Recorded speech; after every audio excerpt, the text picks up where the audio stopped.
David Steele, you had an interesting childhood, and I don't think many people will know about it or your time in Kenya, which you said was extremely formative in terms of your thinking. Why?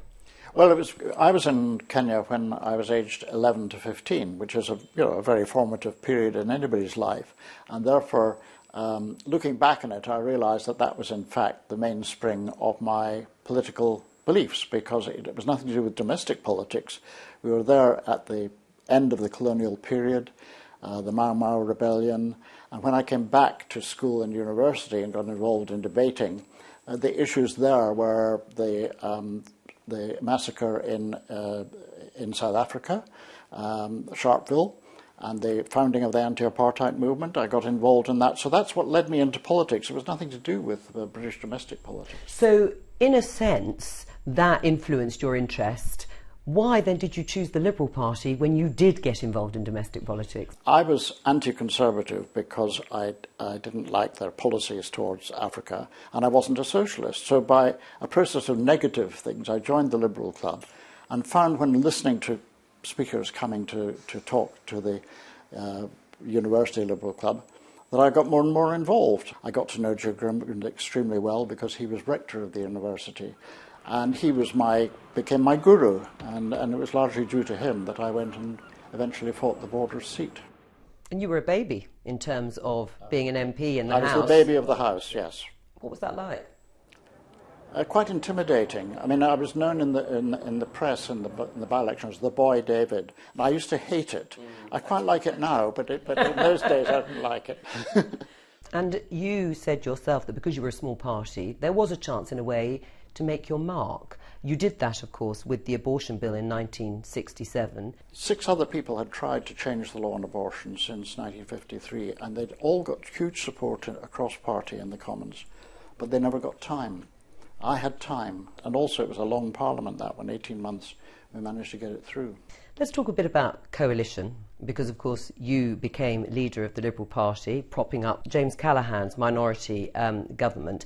Was coalition always what you wanted? Was that the raison d'etre for you as leader of the Liberal Party? Not really, although I did in my first speech as leader point out that, if we were a party that believed in proportional representation, if we were a small party, we couldn't really expect to go from a couple of dozen MPs to government all in one jump, and that we might have to share power with others. So when the chance arose in 1978, 77, to the government, the Callaghan government had lost their majority. They were up against a vote of no confidence, and I said, well, we're not prepared just to come into the lobby and vote for the government on a vote of no confidence. We need to have an agreement for the rest of the Parliament, and we had for 18 months. Not a coalition, but a parliamentary agreement. We would sustain the government to deal with the economic crisis. But do you think that became a sort of dream for the Liberal Party in general, to be part of government, as the Liberal Democrats have under Nick Clegg? I think so. I think it was the forerunner of that. It was unfortunate that when it came to the last election, the arithmetic didn't pan out in a way that enabled us to have a coalition with the Labour Party. Well, let's go back to history, if you like. The Gang of Four, leaving the Labour Party, forming the SDP. Roy Jenkins was one of them. Tell us the discussions you had with him about trying to get him to join your party. We thought alike. We said, look, let's wait and see if something new will be created, which is what he wanted to do. He said if that fails, then he would contemplate joining the Liberal Party, but just not as a grandee, but just as an ordinary member. I don't quite imagine how that would have worked. But anyway, he was determined that something new should be created. It was a very successful alliance with the SDP. Had it not been for General Galtieri and the Falklands War, I think we would have continued the run of by-elections right up to the 83 election, and I think we'd have done much better in the 83 election than we did. But even so, we were within 2% of the vote the Labour Party got. Right. It wasn't quite as you imagined it might be, though. Of course, your famous phrase, immortalised forever, remind us what you said. One, go back to your constituencies and prepare for government. My colleagues here today say, you told us that, it took rather a long time. We've done it, but... You even rapped about it on a campaign record, can you remember?